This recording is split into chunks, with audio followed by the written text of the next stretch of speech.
Hello बच्चों, स्वागत है आप सभी का परीक्षा पीडिया में। आशा करते हैं कि आप सब बहुत अच्छे होंगे और आपकी पढ़ाई भी बहुत अच्छी चल रही होगी। आज की इस वीडियो सेशन में हम डिस्कस करने वाले हैं एनटीपीसी और ग्रुप डी के संभावित ऐसे प्रश्न जो कि प्रश्न पूछे भी गए हैं और जिनके पूछे जाने की संभावनाएं रहती हैं। उन्हीं प्रश्नों को लेकर हम यहाँ पे उपस्थित हुए हैं। पहले तो आपसे माफी चाहेंगे दोस्तों कि मैं ये लेक्चर आपको लेट दे पा रहा हूँ। 1 से 2 दिन गैप हो गया है पिछली लेक्चर से। तो ना देने का रीज़न ये है कि ये पूरी क्लास आप देखेंगे तो जो कंटेंट मैंने आपको दिया है, इस कंटेंट को बनाने में थोड़ा सा टाइम लगा है, इस वजह से थोड़ा सा आपको जो है लेक्चर लेट मिला है। तो कहीं ना कहीं जो डिटेलिंग मैंने दिया है आपके लिए, ये आपके लिए बड़ा अच्छा होने वाला है। किसी भी एग्जाम की अगर प्रिपरेशन कर रहे हैं साथ साथ इसके, चाहे वो एसएससी की कर रहे हों चाहे अदर एग्जाम की, तो ये क्लास आपके लिए महत्वपूर्ण होने वाला है। तो चलिए वीडियो सेशन को शुरू करते हैं और बात कर लेते हैं आज के पहले प्रश्न की। पहला प्रश्न आपके स्क्रीन पर रहा। बताइए कि भारत के संविधान में राज्यसभा के लिए सदस्यों के नामांकन की जो प्रक्रिया है, निम्नलिखित में से ये किस देश से के संविधान से लिया गया है? आयरलैंड, अमेरिका, रूस, जर्मनी। तो बताइए कहाँ से लिया गया है? तो ध्यान रखिएगा, भारत में जो राज्यसभा के लिए सदस्यों का नामांकन का जो प्रक्रिया है, ये कहाँ से लिया गया है? आयरलैंड से लिया गया है। अब आप कहेंगे कि अमेरिका, रूस और जर्मनी की बात करें, तो इससे पहले संविधान के निर्माण से रिलेटेड कुछ फैक्ट को देखेंगे। इसके बाद किस देश से क्या लिया गया है उस पर हम डिस्कस कर लेते हैं। तो चलिए बताते हैं आपको कि जो है 9 दिसंबर 1946 को संविधान समिति की पहली क्या हुई थी, बैठक हुई थी, आप देख सकते हैं। और 11 दिसंबर 1946 को डॉक्टर राजेंद्र प्रसाद जो है समिति के अध्यक्ष चुने गए थे। और इसके बाद क्या होता है, 29 अगस्त 1947 को डॉक्टर भीमराव अंबेडकर जो है ड्राफ्टिंग समिति के अध्यक्ष बनाए गए। और 4 नवंबर 1947 को जो है संविधान सभा का पहला ड्राफ्ट जमा किया गया। इसके साथ ही साथ 26 जनवरी 1949 में क्या हुआ कि संविधान सभा की ड्राफ्टिंग पूरी की गई और 26 जनवरी 1950 में संविधान कानून जो है, संविधान को जो कानूनी रूप से जो है लागू किया गया है। और इसके साथ 24 जनवरी 1950 में जो है हस्तलिखित संविधान को कमेटी के हस्ताक्षर हुए थे। और इस पूरे संविधान को बनने में जो समय लगा था, ध्यान रखिएगा, ये प्रश्न आपके एग्जाम में पूछा गया है, 2 साल 11 महीने 18 दिन पूरे संविधान को बनने में समय लगा है। आपको बता दें, अब तक जो है संविधान में 2000 संशोधन संविधान लागू होने से पहले किए जा चुके हैं। यानी कि जो संविधान बना है, इसके पहले 2000, समझिएगा, 2000 बार संशोधन किया गया था संविधान बनने के पहले। ठीक है, तो कहीं ना कहीं जो संविधान बनाया गया है, जबरदस्त संविधान हमारे देश का बनाया गया है। अब बात आती है, जो कि जैसा कि मैंने प्रश्न में देखा कि किस देश से क्या लिया गया है, इस पर हम डिस्कस करेंगे। तो चलिए बात कर लेते हैं कि भारतीय संविधान में किस देश से क्या लिया गया है। तो अमेरिका की बात कर लें तो मौलिक अधिकार, उपराष्ट्रपति का पद, राष्ट्रपति का महाभियोग, न्यायिक पुनर्वलोकन, न्यायपालिका की स्वतंत्रता, सुप्रीम और हाई कोर्ट के जजों को हटाने की जो प्रक्रिया है, ये कहाँ से लिया गया है? ये ऑस्ट्रेलिया से लिया गया है। अब बात आती है यूनाइटेड किंगडम से, क्या विधायिका प्रक्रिया, कैबिनेट प्रणाली, एकल नागरिकता कानून का शासन, विशेषाधिकार लेख, संसदीय विशेषाधिकार, संसदीय प्रणाली और द्विसदन। ठीक है। कनाडा की बात कर लें तो संगठनात्मक विशेषताएं, केंद्र के पास अवशिष्ट शक्तियां जो हैं, केंद्र सरकार द्वारा राज्य के राज्यपालों की नियुक्तियां कनाडा से लिया गया है। सर्वोच्च न्यायालय की सलाहकारी अधिकारी जो होते हैं वो भी कहाँ से लिया गया है? कनाडा से लिया गया है। जापान से बात कर लें तो कानून द्वारा स्थापित प्रक्रिया लिया गया है। जर्मनी की बात कर लें तो क्या लिया गया है? आपातकाल के दौरान जो है मौलिक अधिकारों का निलंबन जो है, ये कहाँ से लिया गया है? ये आपका लिया गया है जर्मनी से। अब बात आती है जो है ऑस्ट्रेलिया से क्या लिया गया है, रूस से क्या लिया गया है, दक्षिण अफ्रीका से, फ्रांस से। तो ध्यान रखिएगा, ऑस्ट्रेलिया से आप देख सकते हैं समवर्ती सूची, जो काफी बार एग्जाम में पूछा गया है, समवर्ती सूची का प्रावधान कहाँ से लिया गया है? तो ऑस्ट्रेलिया से लिया गया है। आपके एग्जाम में पूछा गया मौलिक कर्तव्य कहाँ से लिया गया है? तो ये रूस से लिया गया है। और डिटेलिंग आप देख सकते हैं किससे कहाँ से लिया गया है। आपको बता दें, इसकी पूरी पीडीएफ आपको हमारे टेलीग्राम परीक्षा पीडीएफ पे मिल जाएगी, जिसका लिंक नीचे दिया गया है। आयरलैंड की अगर बात कर लें तो राज्य के नीति निर्देशक तत्व जो हैं, राष्ट्रपति के चुनाव की जो विधि है, राज्यसभा के लिए सदस्यों का नामांकन है, ये कहाँ से लिया गया है? आयरलैंड से लिया गया है। काफी बार ये सारी चीजें आपके एग्जाम में पूछे गए हैं, ध्यान रखिएगा। दक्षिण अफ्रीका से भारतीय संविधान में संशोधन की जो प्रक्रिया है, ये भी प्रश्न आपके एग्जाम में बनता है कि भारतीय संविधान में संशोधन की प्रक्रिया किस देश से लिया गया है? तो दक्षिण अफ्रीका से लिया गया है। ठीक है। फ्रांस से क्या लिया गया है? गणतंत्रात्मक लिया गया। प्रस्तावना में स्वतंत्रता, समता और बंधुता के आदर्श का सिद्धांत कहाँ से लिया गया है? ये फ्रांस से लिया गया है। ठीक है। आपको बता दें कि भारतीय संविधान विश्व का सबसे बड़ा जो है लिखित संविधान माना जाता है। इसमें जो है इसमें जो है 395 अनुच्छेद, 12 अनुसूची, 2 परिशिष्ट और 22 खंडों में विभाजित किया गया है ये पूरा भारतीय संविधान। तो दोस्तों ये डिटेलिंग आपको कैसी लगी आप हमें कमेंट बॉक्स में जरूर बताइएगा। बढ़ते हैं अगले प्रश्न की तरफ। तो कहीं ना कहीं ये डिटेलिंग बनाने के चक्कर में मैंने सोचा कि जो कंटेंट आपको दिया जाए कम से कम कुछ ऐसा दिया जाए कि अगर आप बाद में भी देख रहे हैं किसी भी एग्जाम के लिए तो थोड़ा सा आपके लिए हेल्प मिले एग्जाम में। ठीक है। अगला प्रश्न कह रहा है कि 1857 के विद्रोह के दौरान बिहार के क्रांतिकारियों के नेता कौन थे? नामदार खान, बाबू कुंवर सिंह, बिरसा मुंडा, शंकर शाह। तो ध्यान रखिएगा लल्ला कि 1857 का जो विद्रोह हुआ था उसके जो बिहार के क्रांतिकारियों के जो नेता माने गए थे वो कौन थे भैया? बाबू कुंवर सिंह। अच्छा ये कहाँ से थे भैया? जगदीशपुर। ध्यान रखिएगा ये प्रश्न पूछ सकता है कि बाबू कुंवर सिंह बिहार में किस जगह से जो है नेतृत्व किए थे? तो बिहार में जो है ये जगदीशपुर से किए थे। अब बात आती है कि अन्य जगह पे जैसे लखनऊ की बात कर लें, हम जो है नई दिल्ली की बात कर लें, झांसी से बात कर लें, कानपुर से बात कर लें, ठीक है, इलाहाबाद से बात कर लें, और मंगल पांडे, बैरकपुर छावनी, इन सब से कौन नेतृत्व कर रहा था? आइए इस पर हम डिस्कस करते हैं विथ मैप के साथ में। तो चलिए बात कर लेते हैं। अगर हम जो है पहले हम बात करते हैं कि जहां से ये क्रांति शुरुआत हुई, बैरकपुर छावनी मंगल पांडे के द्वारा 1857 में। कहाँ पे? बैरकपुर छावनी बंगाल में पड़ता है। मैप के माध्यम से आप समझिएगा चीजों को। इसके बाद आते हैं इलाहाबाद और बनारस में। इसका नेतृत्व किसने किया था? मौलवी लियाकत अली ने किया था। लियाकत अली, ध्यान रखिएगा किसने किया था? लियाकत अली ने। ठीक है, इलाहाबाद और बनारस से किया था। और जगदीशपुर से अभी मैंने बताया कि कुंवर सिंह और साथ साथ इनके अमर सिंह भी थे। ठीक है, इनके सहयोगी बिहार जगदीशपुर से इन्होंने क्या किया था? नेतृत्व किया था 1857 की क्रांति का। नई दिल्ली में बहादुर शाह द्वितीय, जनरल बख्त खान ने नई दिल्ली में इसका नेतृत्व किया था। और अगर बात कर ले झांसी से तो रानी लक्ष्मीबाई, कानपुर से नाना साहब, और तात्या टोपे थे। तात्या टोपे ग्वालियर से भी थे, ये चीज आप ध्यान रखिएगा। इसके बाद अगर लखनऊ से बात कर लें तो लखनऊ से थी आपकी बेगम हजरत महल। ठीक है, कहाँ से? ये लखनऊ से थी। बात कर लेते हैं अगले प्रश्न की। दोस्तों ये सब कंटेंट आपको कैसा कैसा लगा है हमें कमेंट बॉक्स में जरूर बताइएगा कि मैंने थोड़ा सा मेहनत जो किया है आपके लिए, ठीक है, कैसा लगा। अगर दोस्तों अगर बात कर लें कि केवल प्रश्न पढ़े आंसर दे, ऐसा भी हम कर सकते हैं, लेकिन नहीं, हम सोचते हैं जो चीज़ आपको मिले ना वो थोड़ा सा अच्छा मिले। इसलिए थोड़ा सा मैंने एफर्ट किया है, कोशिश किया है कुछ नया करने का, कि थोड़ा सा हट के जो सब दे रहे हैं उससे हट के पढ़ाने की कोशिश कर रहा हूँ। ठीक है। तो अगला प्रश्न कह रहा है कि डैश को भारत के मसालों के बगीचों के नाम से भी जाना जाता है? राजस्थान, केरल, कर्नाटक, महाराष्ट्र। बताइए भारत में मसालों के बगीचों के नाम से किसे जाना जाता है? ये प्रश्न पूछता है। पूछ लेगा आपको कि जो है 7 द्वीपों का शहर किसे कहा जाता है। आपसे प्रश्न पूछा है एग्जाम में जो है गुलाबी शहर किसे कहा जाता है, नवाबों का शहर कहाँ है, पहाड़ों की रानी किसे कहते हैं, रक्त का शहर किसे कहते हैं भैया, त्योहारों का शहर किसे कहते हैं। इन सबको हम देखने वाले हैं। तो पहले इस प्रश्न का जवाब बताइए कि मसालों के बगीचों के नाम से किसे जाना जाता है? तो जाना जाता है भैया केरल को जाना जाता है। किसे जाना जाता है लल्ला? केरल को जाना जाता है। ठीक है, केरल को जाना जाता है, ध्यान रखिएगा। अब बात आती है, मैंने अभी आपको बताया कि रक्त के शहर के नाम से किसे जाना जाता है। आइए इस पर डिस्कस कर लेते हैं, थोड़ा सा मैप के माध्यम से समझते हैं किस जगह को किस नाम से जाना जाता है। ठीक है, चलिए बात कर लें अगर हम जो है केरल को, तो केरल को मसाले के बगीचे, अरब सागर की रानी भी कही जाती है कोची को। ध्यान रखिएगा, अरब सागर की रानी किसे कहा जाता है? तो केरल के कोची को जो है अरब सागर की रानी कहा जाता है। ठीक है, अब बात कर ले कर्नाटक में, तो कर्नाटक के बेंगलुरु को जो है भारत की सिल्किन वैली कहा जाता है।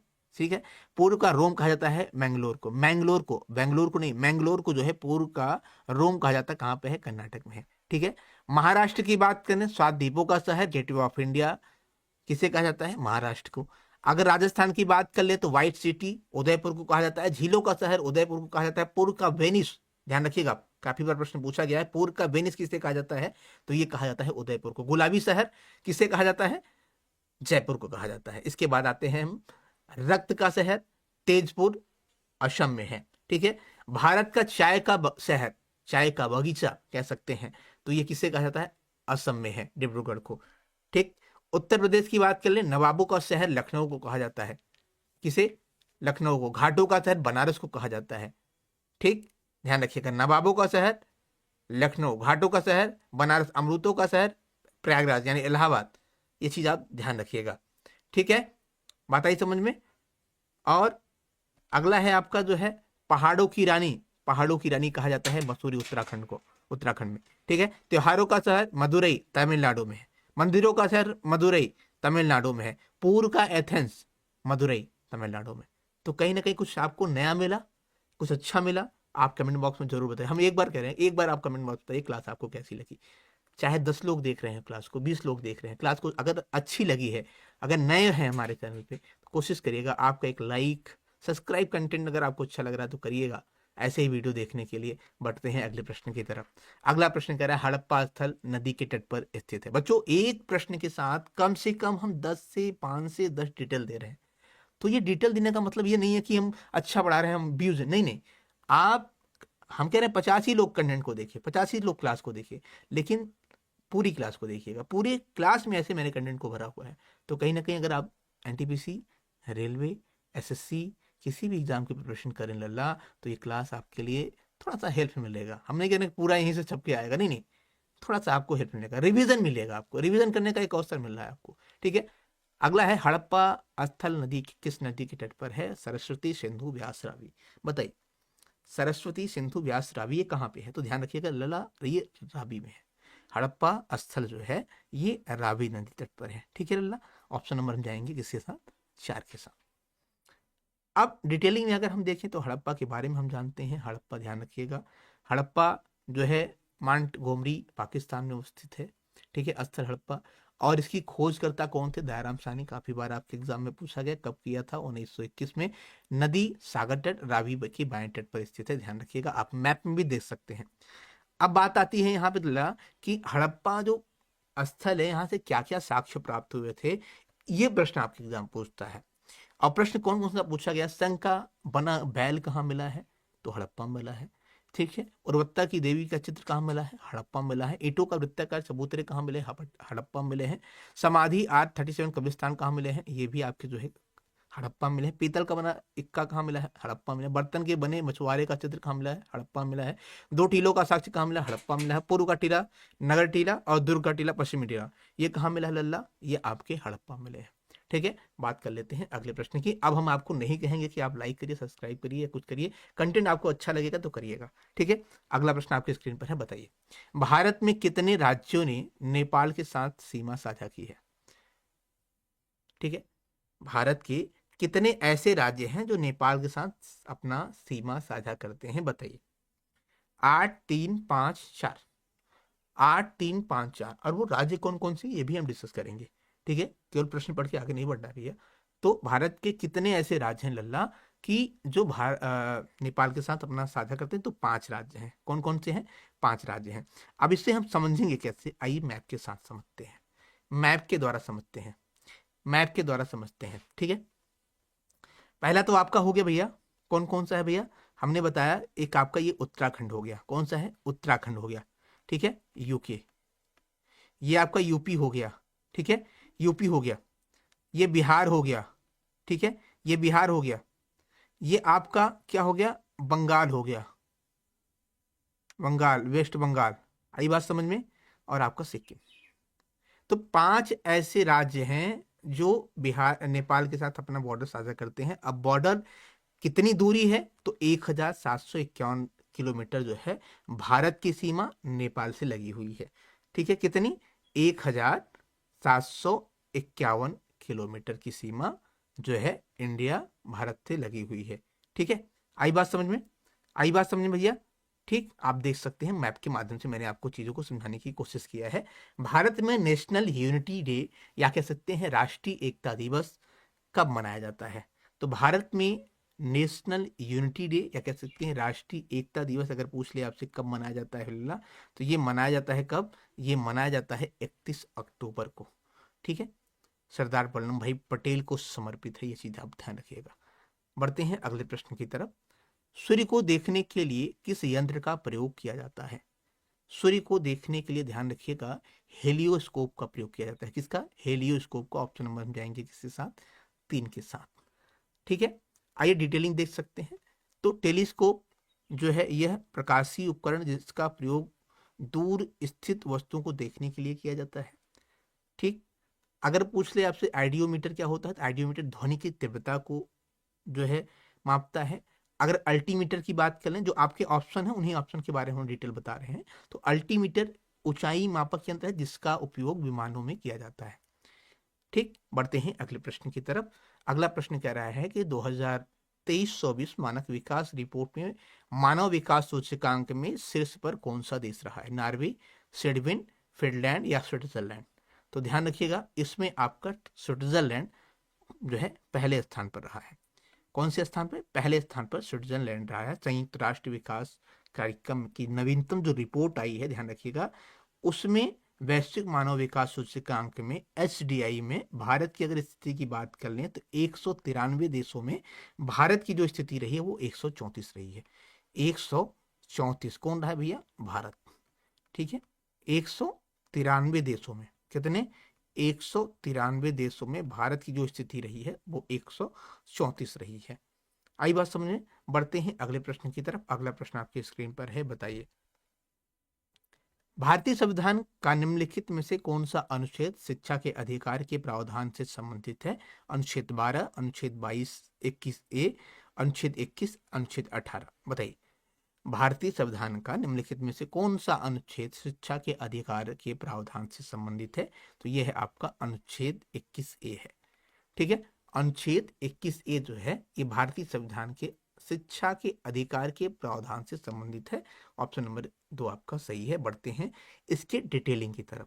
ठीक है, डिटेलिंग में हम देखेंगे कि और जो अन्य अनुच्छेद हैं और कौन कौन से महत्वपूर्ण अनुच्छेद हैं उस पर डिस्कस करेंगे, जो प्रमुख अनुच्छेद जो पूछे जाते हैं आपके एग्जाम में।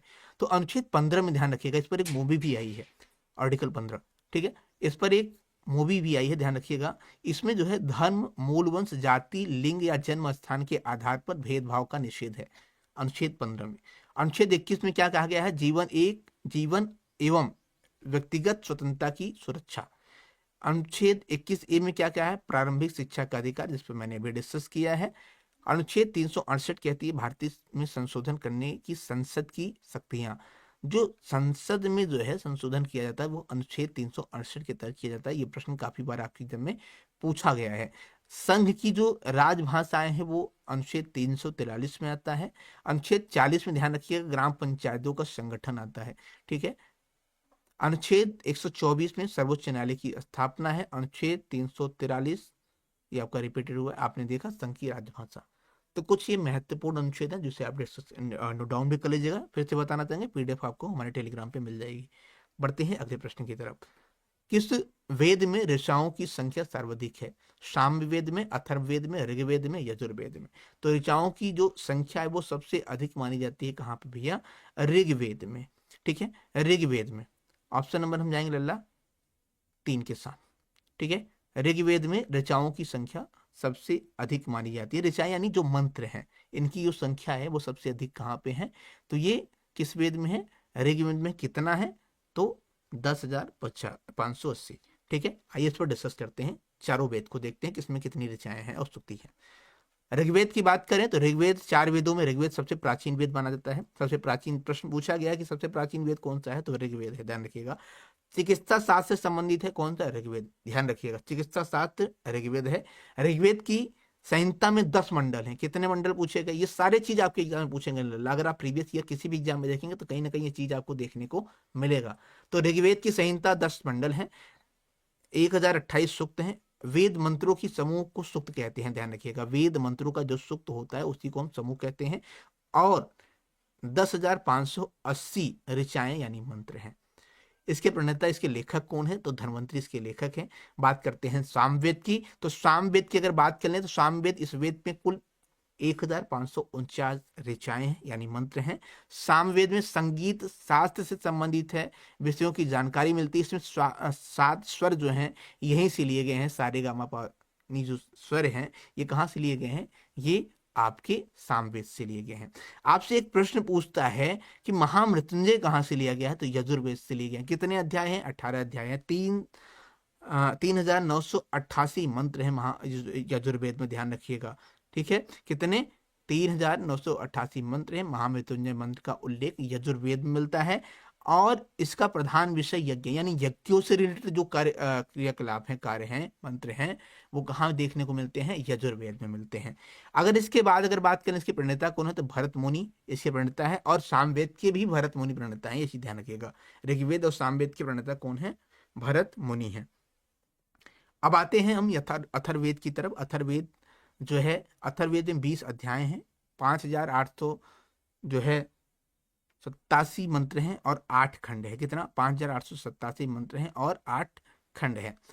इसमें क्या दिया गया है? इसमें जादू टोने से रिलेटेड, औषधि से रिलेटेड चीजों को बताया गया है। कहाँ पे? अथर्ववेद में। प्रश्न पूछा गया है कि जादू टोने और जो है आपके औषधि से रिलेटेड जानकारी किस वेद में देखने को मिलता है? तो अथर्ववेद से इसकी जानकारी मिलती है। इसकी प्रणेता कौन है? विश्वामित्र इसके प्रणेता है। बढ़ते हैं दोस्तों अगले प्रश्न की तरफ। फिर से कहेंगे कंटेंट कैसा लगा आप कमेंट बॉक्स में मुझे बताइएगा जरूर। नोबेल पुरस्कार जीतने वाले एकमात्र भारतीय अर्थशास्त्री कौन थे? नोबेल पुरस्कार जीतने वाले एकमात्र भारतीय अर्थशास्त्री कौन थे? तो ये ध्यान रखिएगा, अविनाश दीक्षित, अमित मिश्रा, अमृत सेन, अभिजीत बनर्जी। तो अमृत सेन के द्वारा जो है नोबेल पुरस्कार जीतने वाले एकमात्र भारतीय अर्थशास्त्री हैं। अब आइए हम नोबेल पुरस्कार के बारे में डिटेल में देखते हैं। इसकी शुरुआत कब की गई, ठीक है, कितने भारतीयों को मिला है, और किसे किसे दिया गया है, किस फील्ड में दिया जाता है, कितने लोगों को अभी तक भारतीयों को मिला है, आइए इस पर डिस्कस करते हैं हम। ठीक है, तो इसकी स्थापना होती है दोस्तों 1895 में नोबेल प्राइज की। 1901 में पहली बार प्रदान किया गया। 1968 में इकोनॉमिक्स को का प्राइज इसमें शुरू किया गया है, और इसके अंतर्गत 7.36 करोड़ रुपए प्राइज मनी दिया जाता है, यानी 7 करोड़ 36 लाख रुपए इसमें प्राइज मनी दिया जाता है। ठीक है, ये टोटल 6 क्षेत्रों में दिए जाते हैं। किस में दिए जाते हैं? आपके मेडिसिन के, भौतिक के, रासायनिक के, साहित्य के, शांति के, और आपके विज्ञान के क्षेत्र में ये चीजें प्रदान की जाती हैं।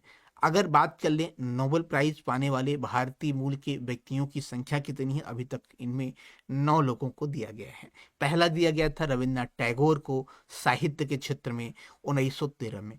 सीवी रमन को भौतिक के क्षेत्र में दिया गया था 1930 में। जो है हरगोविंद खुराना को चिकित्सा के क्षेत्र में दिया गया था 1968 में, ध्यान रखिएगा। और ध्यान इसी साथ मदर टेरेसा को जो है, और वो जो है शांति के क्षेत्र में दिया गया था 1979 में।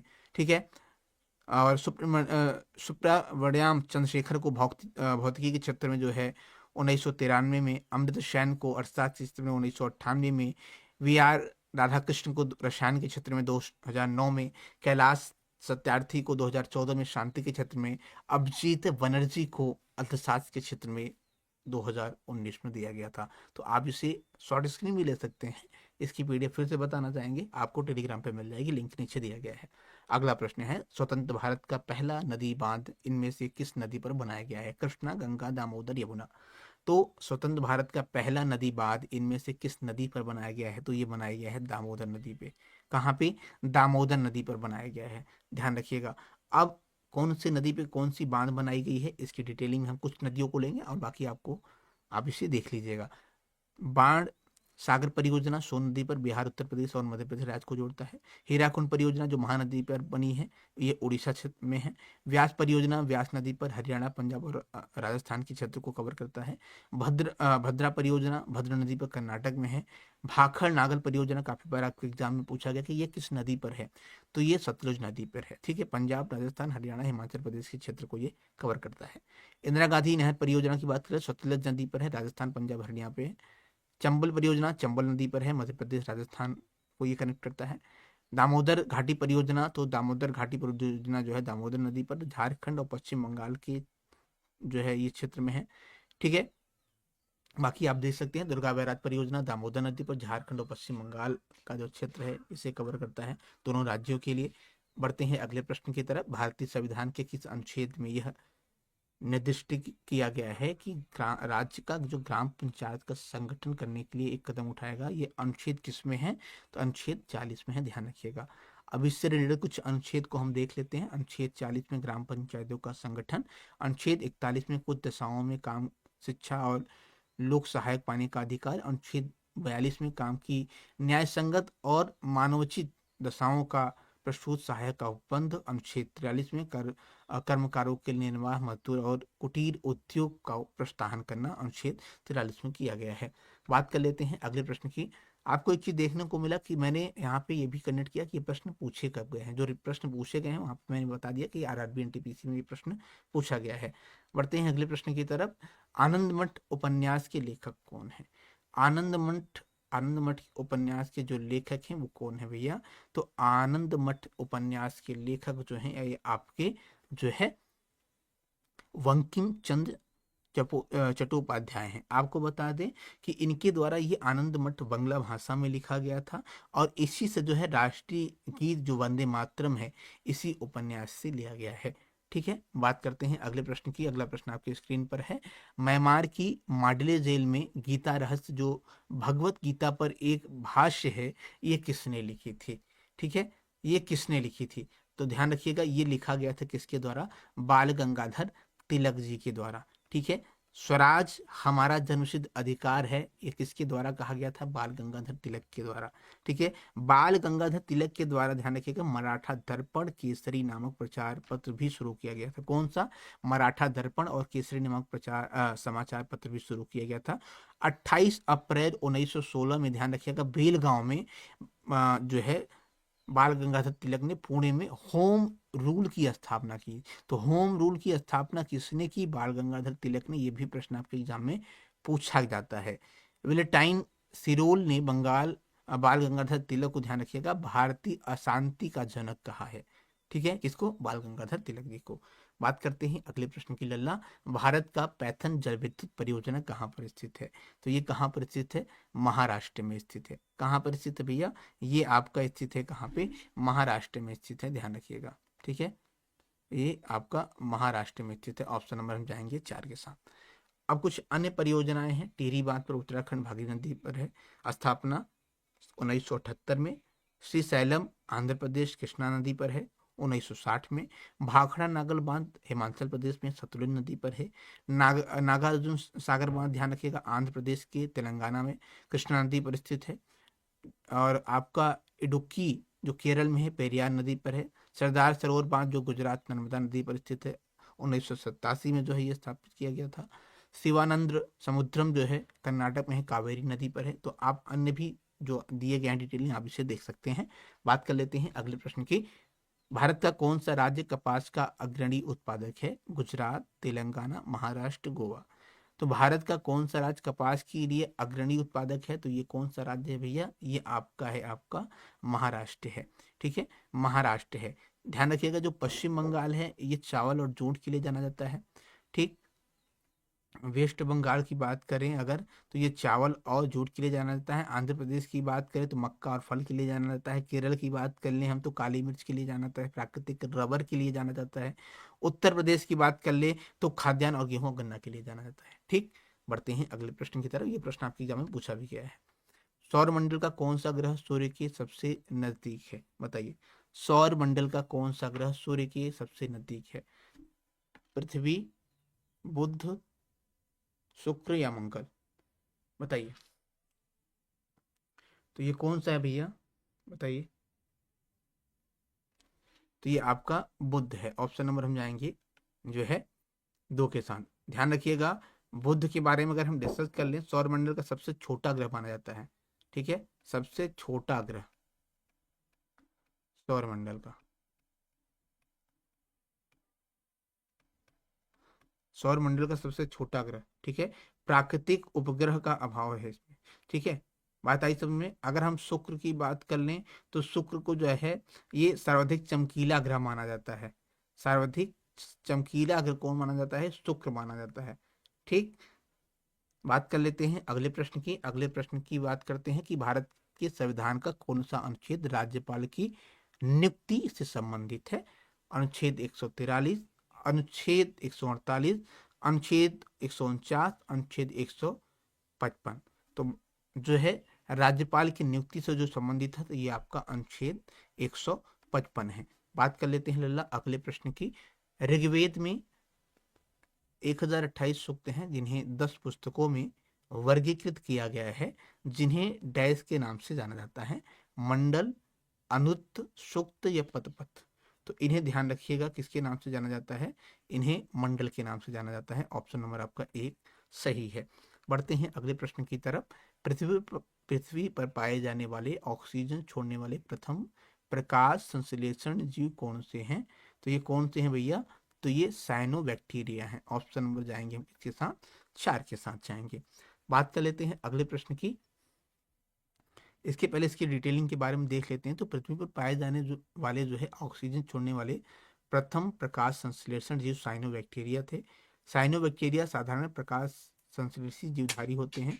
आपको बता दें, इन्हें पृथ्वी का सफलतम जीवधारियों का समूह माना जाता है। किसे? जो है आपको साइनोबैक्टीरिया को। साइनोबैक्टीरिया को नील हरित शैवाल के नाम से भी जाना जाता है। ये प्रश्न पूछा भी गया है। ठीक, बात कर लेते हैं अगले प्रश्न की। अगला प्रश्न है, भारत मानक समय ग्रीनविच माध्यम समय जीएमटी डैश आगे गुजरता है। तो 5 घंटा 10 मिनट, 6 घंटे 15 मिनट, 5 घंटे 30 मिनट, 3 घंटे 30 मिनट। तो ध्यान रखिएगा, ये आपका 5 घंटे 30 मिनट आगे गुजरता है। अच्छा, ये कितने राज्यों से होकर गुजरता है, ये प्रश्न आपसे पूछता है। तो ध्यान रखिएगा, ये टोटल 5 राज्यों से होकर गुजरता है। उत्तर प्रदेश, मध्य प्रदेश, छत्तीसगढ़, उड़ीसा और आंध्र प्रदेश। आइए हम इसे मैप पे समझते हैं। ठीक है, मैप में समझते हैं ये कितने राज्यों से होकर गुजरता है। तो ध्यान रखिएगा, ये पहले तो ये जान लीजिए, ये 82.5 डिग्री पूर्वी देशांतर मिर्जापुर से होकर गुजरता है।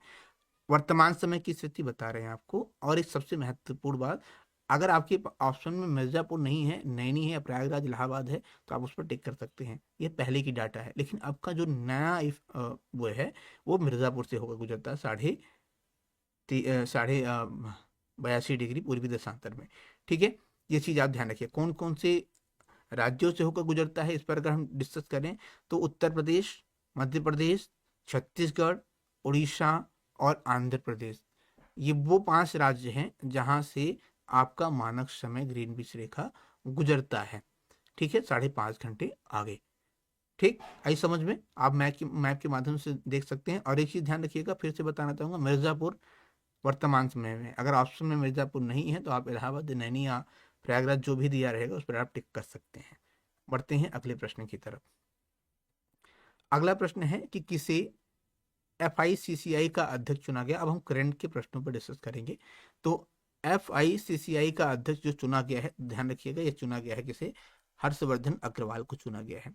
हाल फिलहाल के कुछ नीतियों को अगर हम डिस्कस कर लेते हैं, तो आइए डिस्कस करते हैं। तो CISF की जो नियुक्त हुए हैं वो राजविंदर सिंह भट्टी। इंडिया आर्मी की बात करें, उपेंद्र द्विवेदी। इंडियन आर्मी के जो है अध्यक्ष हैं दिनेश कुमार त्रिपाठी। इंडियन एयरफोर्स के अमरप्रीत सिंह हैं। राष्ट्रीय महिला आयोग के जो अध्यक्ष हैं विजय किशोर राहटकर हैं। रेलवे बोर्ड के जो अध्यक्ष हैं सतीश कुमार हैं। CBI के चेयरमैन CS शेट्टी है। 51 जो है CIJ न्यायमूर्ति संजीव खन्ना जी बने हैं। लोकपाल जो है AM खान विलवर हैं। FICC मैंने बताया आपको हर्षवर्धन अग्रवाल है अध्यक्ष। ठीक, बात करते हैं अगले प्रश्न की। उत्तर प्रदेश के किस शहर में राज्य की पहली डबल डेकर इलेक्ट्रिकल बस की सेवा शुभारंभ किया गया है? लल्ला, तो ये कहाँ पे किया गया है? ये किया गया है उत्तर प्रदेश, लखनऊ में। ठीक है, लखनऊ में किया गया है। अब बात आई है लखनऊ की, तो लखनऊ से रिलेटेड कुछ फैक्ट को हम देख लेते हैं। ये तो लखनऊ में ध्यान रखिएगा कि राजधानी कहाँ है? लखनऊ। मुख्यमंत्री योगी आदित्यनाथ जी। नेशनल पार्क कौन सा है? Dudhwa Pilibhit, Ranipur wild life sanctuary. ठीक है, राज्यपाल कौन है? आनंदीबेन पटेल। राजकीय पशु क्या है? बारहसिंगा है। राजकीय पक्षी क्या है? सारस है। लोकसभा अध्यक्ष लोकसभा सीटें कितनी हैं? 80 हैं। और राज्यसभा सीटें कितनी हैं? 31 हैं। ठीक, बढ़ते हैं अगले प्रश्न की तरफ। हाल ही में विदेश सचिव के रूप में किसका कार्यकाल बढ़ाया गया है? तो विदेश सचिव के रूप में ध्यान रखिएगा, जो कार्यकाल बढ़ाया गया है, ये किसका बढ़ाया गया है भैया? ये विक्रम मिस्त्री का बढ़ाया गया है। किसका? विक्रम मिस्त्री का। ऑप्शन नंबर बी आपका सही है। ठीक है, और कुछ हम फैक्ट तो देख लेते हैं। TM शोभनाथम कैबिनेट सचिव हैं। गोविंद मोहन गृह सचिव हैं। राजेश सिंह रक्षा सचिव हैं। विक्रम सिंह मिस्री विदेश सचिव हैं। तुहिन कांत पांडे वित्त सचिव हैं। और श्री विक्रम देव दत्त कोयला मंत्रालय के ये सचिव हैं, जो प्रमुख सचिव हैं। उनके डिस्कस मैंने आपको बता दिया है। अगला प्रश्न है कि हाल ही में अमेरिका का राष्ट्रीय सुरक्षा सलाहकार किसे नियुक्त किया गया है? तो ये माइक वाट्स को किया गया है। ऑप्शन नंबर सी आपका सही है। बढ़ते हैं अगले प्रश्न की तरफ। किसे मध्य प्रदेश पर्यटन का चेहरा घोषित किया गया? तो ये पंकज त्रिपाठी को किया गया है, यानी ब्रांड एम्बेसडर हैं। कहाँ के? मध्य प्रदेश के पर्यटन विभाग के। ठीक है, हाल फिलहाल में जो मध्य प्रदेश से रिलेटेड कुछ करंट अपडेट है, उस पर देख लेते हैं। सांची जो है देश की पहली सोलर सिटी बनी है।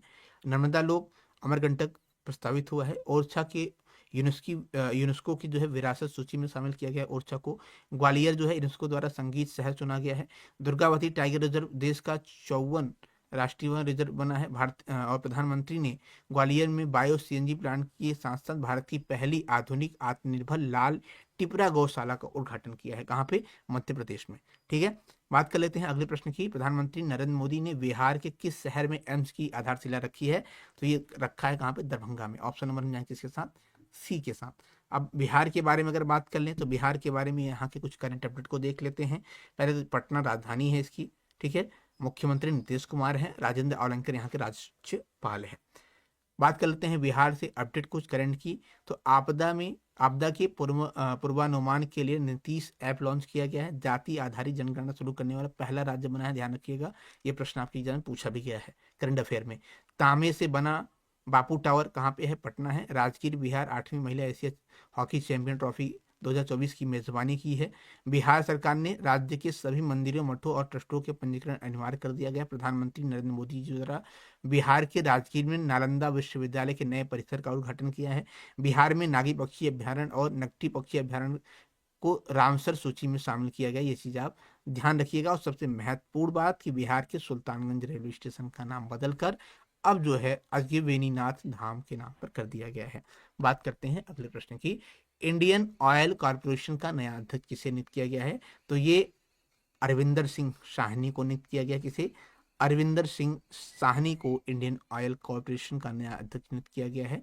इसकी स्थापना 1959 को, मुख्यालय नई दिल्ली में। अरविंदर सिंह साहनी इसके अध्यक्ष हैं। बात कर लेते हैं आज के आखिरी प्रश्न की। पहला पुरुष खो खो विश्व कप 2025 किसने जीता है? तो ये किसने जीता है? भारत ने जीता है। किसने जीता दोस्तों? भारत ने जीता है। ऑप्शन नंबर 4 सही है। दोस्तों क्लास आपको कैसी लगी? क्लास के साथ जो डिटेलिंग मैंने आपको दी वो कैसे लगी, आप हमें कमेंट बॉक्स में ज़रूर बताइएगा। मिलते हैं ऐसे ही नए वीडियो सेशन के साथ अगली क्लास में। तब तक के लिए धन्यवाद। जय हिंद, वंदे मातरम।